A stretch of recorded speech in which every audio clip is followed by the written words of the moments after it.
Welcome to Now's the Time from Louisville, Kentucky in the United States of America. Every Saturday from 11 to 1 we'll be on live with TikTok.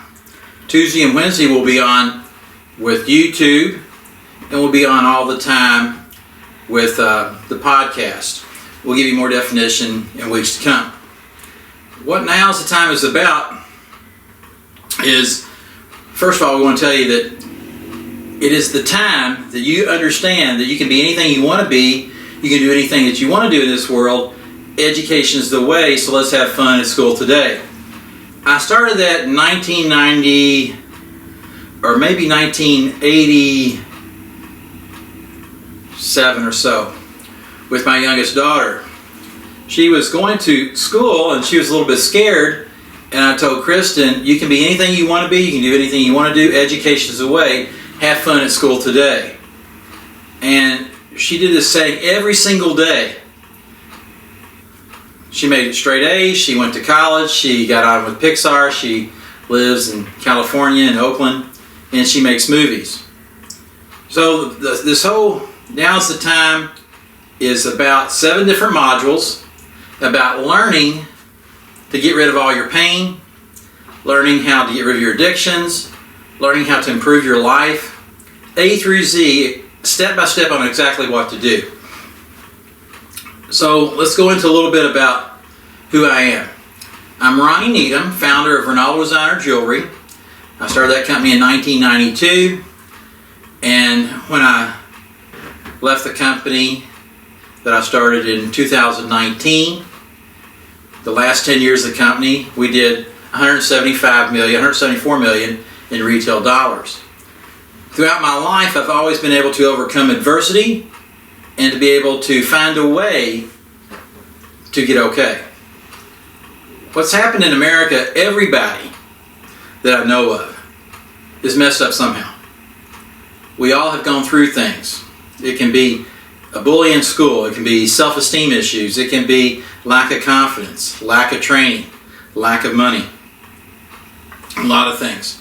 So we're going to break it down on exactly what to do to have a better life, how to be happy, how to overcome things.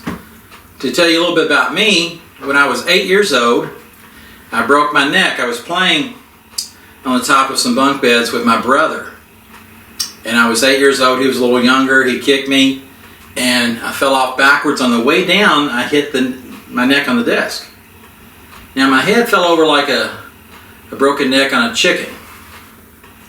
I was crying. They took me to the hospital, and I was lucky that my spinal cord was not cut. I was lucky I wasn't paralyzed, and I had to wear collars and the halo thing for years, and I couldn't move my head. I couldn't move it up and down. I couldn't move it left or right, and my neck was 3 vertebrae were broken and cracked,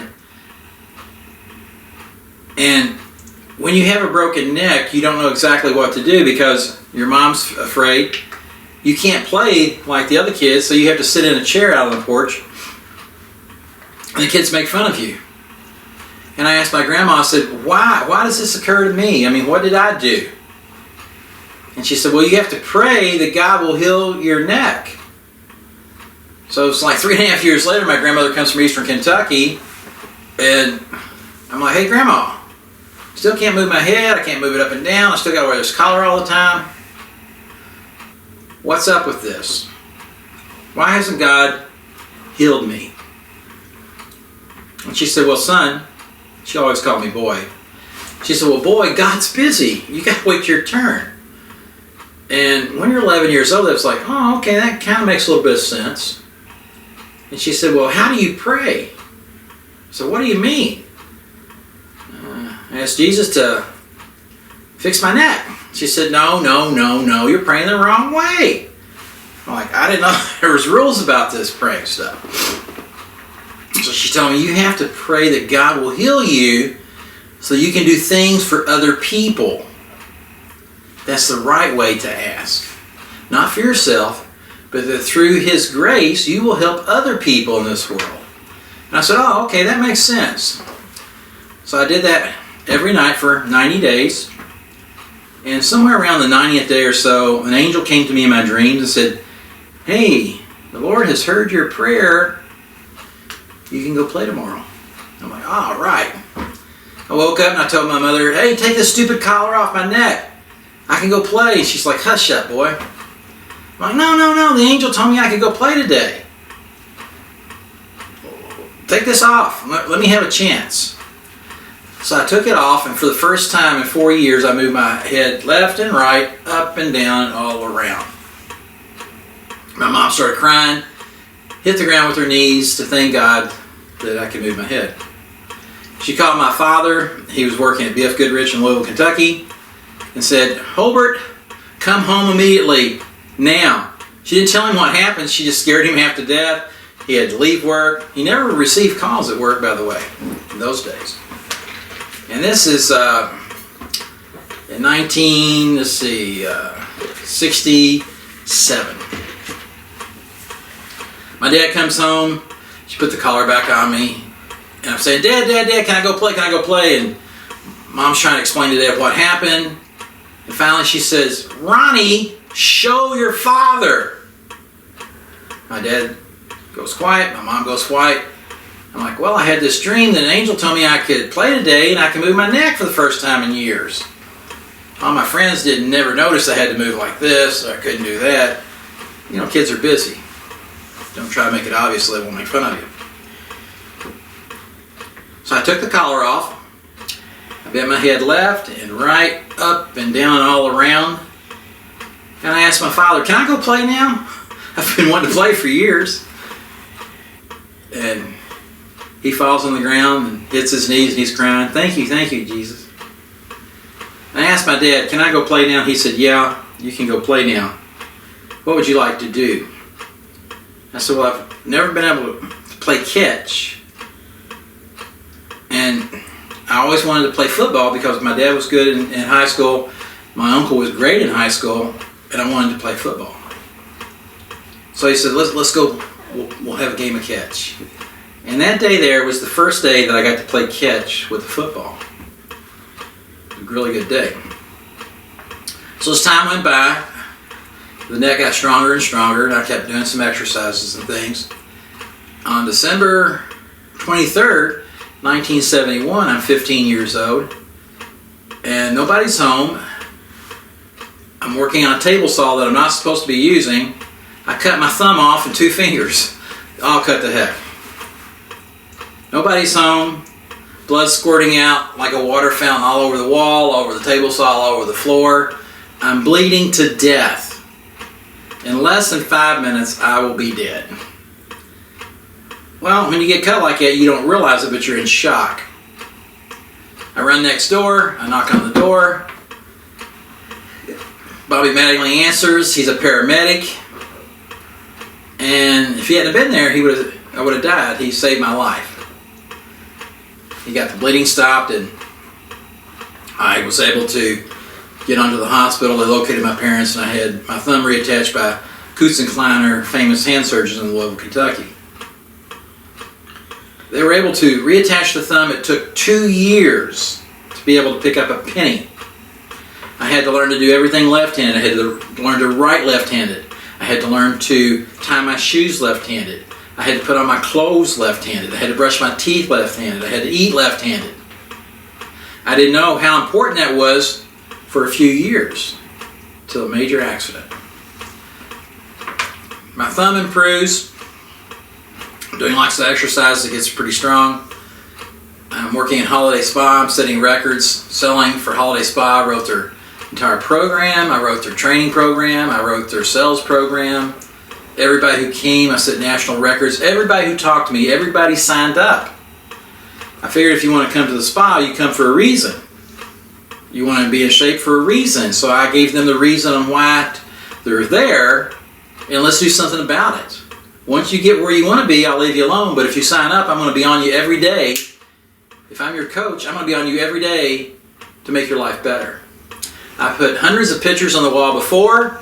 If you want to lose 30 pounds, you want to do this or that. And I put hundreds of pictures on the wall after. I'll get you where you want to go. But once I get you there, then it's up to you to maintain. I was able to start the rehab program in Louisville, Kentucky. Went to the hospitals and got the rehab contracts. And that was new at the time. That was worth millions of dollars to holiday spa around the country. I was carrying some bricks in the summer, and I was up 11 scaffolds, 11 bucks for Harold Snotter. Scaffold board broke. I fell 55 feet. I had a concussion, broken collarbone, several broken ribs. I was busted up pretty bad. That ended my high career in construction up high.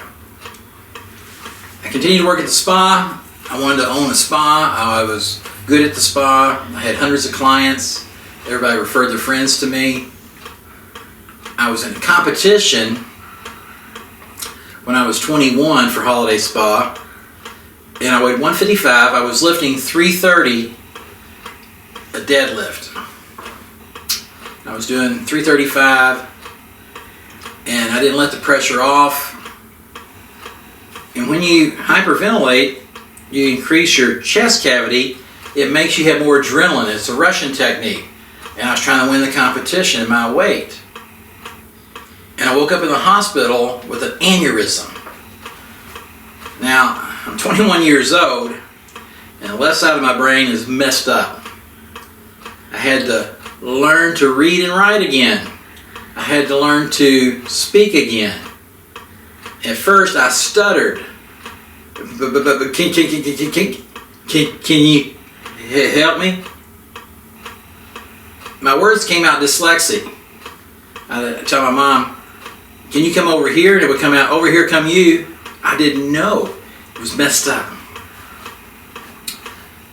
My mom worked with me, and within 6 months, I could recognize my friends again. I started reading comic books again.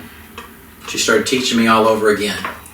What took me from the first grade to the 12th grade, I learned that information again within the next 2 years. So we're talking to doctors, they're doing more tests on my head every year. And whatever they put into you back that day, you could see all these things firing on this like oscilloscope thing. They were green little flares. And the doctor said, you wiped out a lot over here. Thank goodness you used your left hand.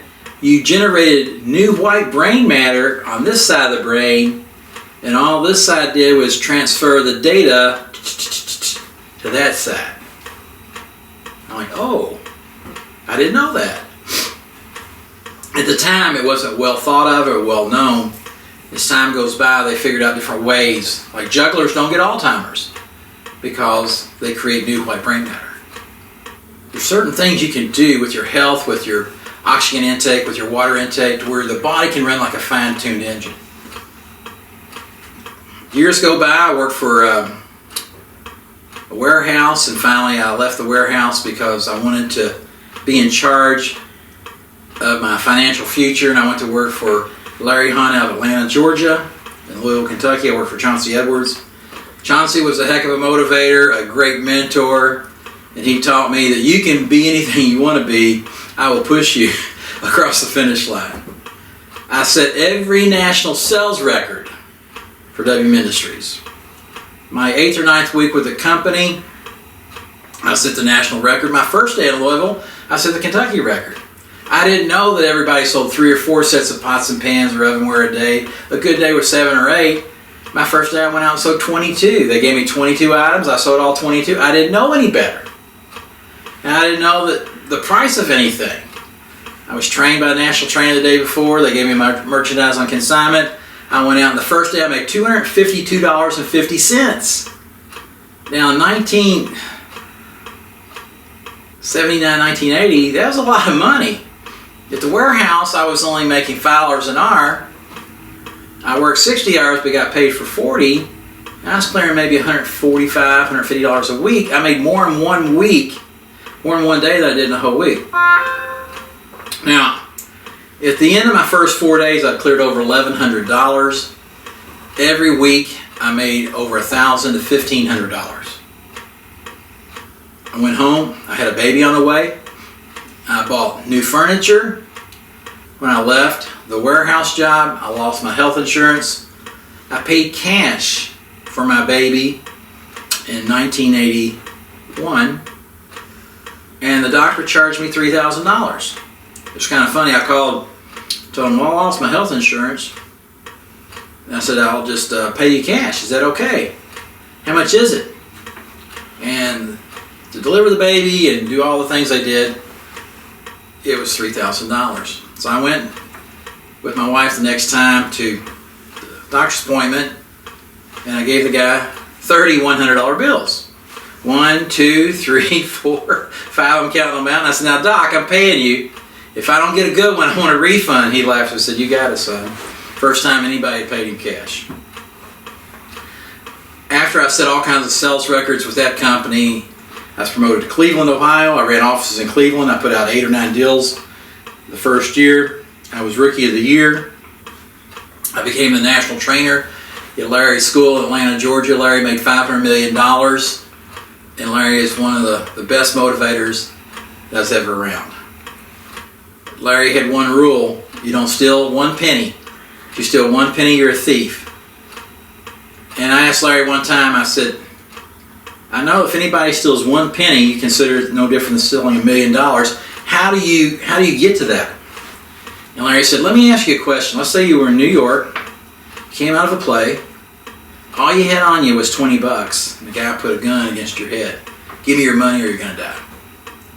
Would it be any less traumatizing to you, or any less emotional, or any harder on you if you had $500 or $1,000, or would you have the same fear over $20? I said, I understand. It's not the amount of the money, it's the violation. He said, that's correct. When somebody tries to take things from you, emotionally, it leaves scars. Larry taught me all about self-confidence, about rebuilding your attitude, about your self-esteem, about how to carry yourself. Chauncey taught me, have 100 pairs of shoes, wear a different pair every day, and you'll never have to buy any more shoes than 100 pairs. They'll always look nice because you're only wearing them 3 times a year. Wear your shoes, polish them up, put them back on the rack. I was around all these guys, we're all selling pots and pans, and all these owners had Rolexes. A couple years later, I bought my first Rolex. Years after that, I used to give Rolexes away to people. It was a status symbol. It was, sometimes you're prejudged when you go into a business or you go into a meeting. And if you've got a nice pair of cutback boa snakeskin shoes on, or boots, and you've got on a $3,000 suit and a Rolex, you command a little bit more respect. So Larry always taught me dress the part.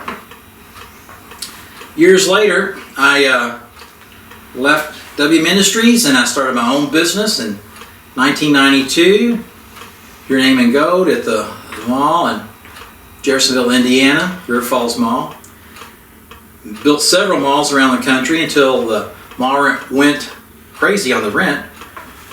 And it took years to develop, and I finally found the right formula.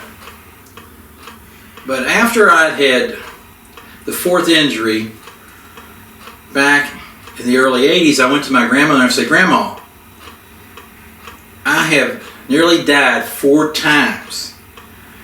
Why is God mad at me? She said, hold on, you have no right to ever feel sorry for yourself. She said, God allowed you to get hurt so He could show you how great He is. And let me see your hand. She said, I was born with a veil over my face. I have Cherokee blood. You know what that means? I said, I don't have a clue. She said, that means that the legend says I can foretell the future. Let me see your hand. And she dipped snuff, Eastern Kentucky, and it's kind of like tobacco. And she takes and has it spit out in the grass. She lived on a farm up in the mountains. She looks at my hand. She says, someday in the future, a man will call you from the north that you barely know. And he will tell you, now is the time. And from that day forward, what you're going to do will spread all over the southeastern United States. It'll spread all over America. Then one day, what you teach will spread all over the world. You have to prove yourself worthy. Years and years and years go by. 2008, my little jewelry company is doing about $200,000 a year. I'm working out of a barn. I've got 3 employees.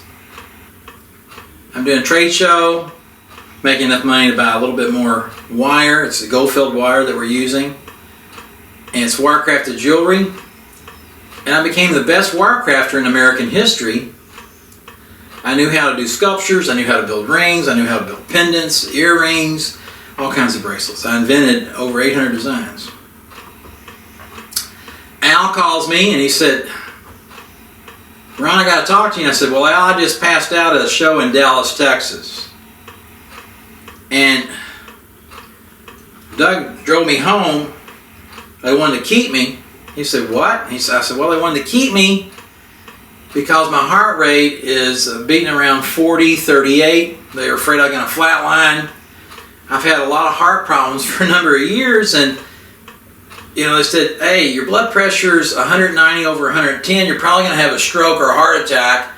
And I said, well, if I'm going to die, I'm going to go home and die in Louisville, Kentucky. I got to give my wife the jewelry. I can't die in Dallas, Texas. So he drove me home, and I can't hardly breathe. Now, my office is on a 5-acre farm in the middle of the country, and about 40 yards to my back door was my barn. It was an old cow barn. We converted to an office and redid the whole thing over a period of 5 or 6 years, me and my father and Keith. So Al said, well, I had a dream, and an angel came to me and told me that I should stop what I'm doing and come to work for you and help you by building a website for you. And he told me to tell you, now is the time. I said, Al, I'm not getting enough oxygen to my brain. I'm not thinking too good. Can you repeat what you told me? He said, an angel came to me in a dream and said to tell you, now is the time. It was like a microwave oven hit me. Boom! Knocked me down. I get up 5 or 10 minutes later. I call Al back. He's like, what happened? I said, I don't have a clue. I went in the bathroom and I was red from head to toe like I was sunburned. Sat there for a few minutes talking to him. And I said, but I do feel better. I feel like I'm getting enough air now. I went to the doctor on Monday. They were doing some preliminary things to see about doing the surgery the following Friday, and the doctor said, for the first time ever in your life, your heart's beating 65. And they had me do all these tests. They're like, we don't know. We can't explain it. But your blood pressure's normal, your heart rate's normal the first time, and you're doing great. Well, from that phone call, within 2 years, we were doing over $10 million a year. And we attached the stories to the jewelry that we made. I had trained all the ladies in Laconia. 2 years later, we had over 23 workers in the barn. We got a building in New Albany, Indiana. We bought a building there, remodeled it. And within the next few years, we were doing 22 million retail dollars. And I became a multi-millionaire. I had a $2 million home. I had many, many cars. I even bought a Phantom that was owned, the first time it was owned was by Joe Robbie, owner of the Miami Dolphins. He gave it to a farmer up in Ohio, and I met his wife at a show. She said, oh, my husband got this old car, and this football guy gave it to him, and how about trading for some jewelry? And I'm like, okay. Went to the farmer, he goes, yeah, let's trade. Then I found out it's Joe Robbie's car. I had the car refurbished and redone, and I ended up giving it to a church later on. But I went through everything from breaking my neck, cutting my thumb off, falling off a 5-story building practically, scaffolding that high, having an aneurysm, to becoming very successful at Dodge Corporation, at Holiday Spa, Nationwide Corporation, at W Ministries, a worldwide company. And from building my own jewelry to becoming the preeminent wire crafting artist in American history. April 2019, I went to New York. We had a company apartment in New York. And from that point forward, I went through the worst divorce that Johnny Carson went through. Long story short, the divorce was the best thing that ever happened to me. Even though it cost me everything I had ever accomplished monetarily. I didn't get anything from my home. I didn't get anything or any money from my business. That's okay. It's a federal court mess. But finally, I was able to find my reason of why I exist. Why I want to accomplish anything. So I've learned all these different things over 44 different techniques. But the number one thing is, until you find the why in your life, you can't understand the how to achieve it. I can tell you that so many people they might have, let's say, alcoholism, drug addiction. They might have, I was a workaholic. For 35 years I was on the road 35 weeks a year. And me and my wife were passing like two ships in a harbor. She did her thing, I did my thing. And I was addicted to the fame that's not real. When I would do personal appearances, hundreds would come, I'd sign autographs. That's all phony baloney. Without going through all that, I would have never found my why in my life. And we'll talk next episode about finding your why and your how. But suffice to say, there's 7 key modules that I've created. From 2019, I spent the last 2.5 years going through being broken, hurt, been out of shape, low self-esteem, people making fun of me, picking on me when I was in a chair, to not measuring up, to succeeding beyond your wildest dreams and becoming a millionaire.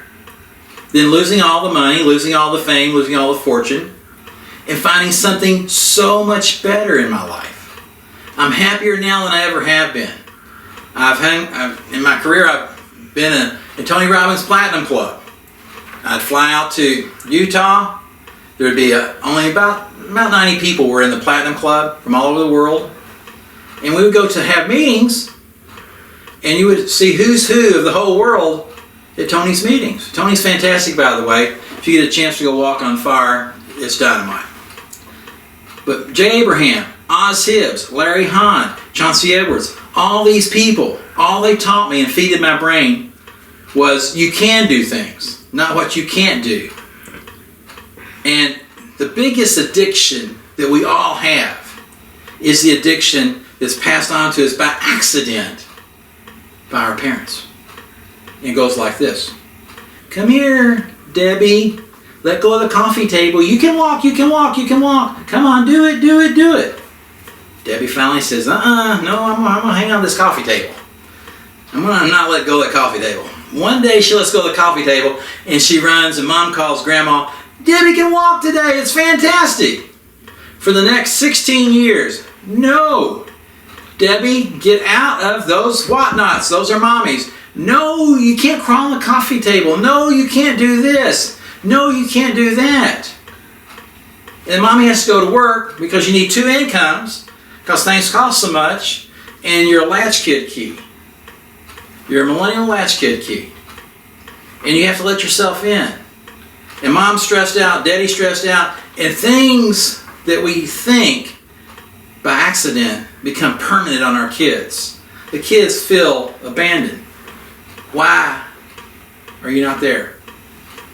All these emotions go into making the kids feel low self-esteem, very little self-confidence, and a lot of times it's, let's go be in soccer, let's go be in baseball.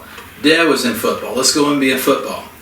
And vicariously, your father's trying to live through you, he's trying to help you, but he loves baseball. But he doesn't have time to take you fishing. And mom's so busy at work, coming home cleaning, cooking. It's just the basic family unit is not what it was 40 years ago. And 40 years ago, in Leave It to Beaver time, or Andy Griffin, you always had Aunt Bee or somebody smart in the neighborhood.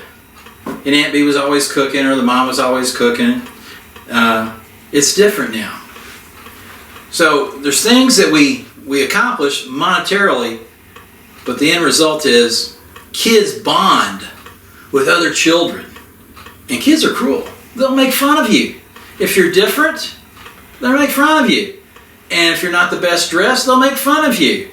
There's always a bully. So with all these pressures to achieve, to excel, the cost of everything's going up, kids find satisfaction in TikTok. Kids find satisfaction in hanging out with their pals. It's more important to be buddy-buddy than to do what mom and dad say. So we're going to get into what makes people tick and a step-by-step program of how you go from being all out of shape, being messed up, everybody I know is messed up, including the politicians, to healing, to accomplishing, to achieving. So we'll always let you know that now's the time, and you can do anything you want to do. You can be anything you want to be. Education's the way. Have fun at school today. We're going to teach you to start from scratch, exactly what to do to reprogram that mind, to reprogram everything in you, how you can learn information, how you can retain information about your body, about water, about oxygen, about how to take everything step by step, rebuild your life, and have a positive, happy ending. Until next time, as Carol Burnett would say, God bless.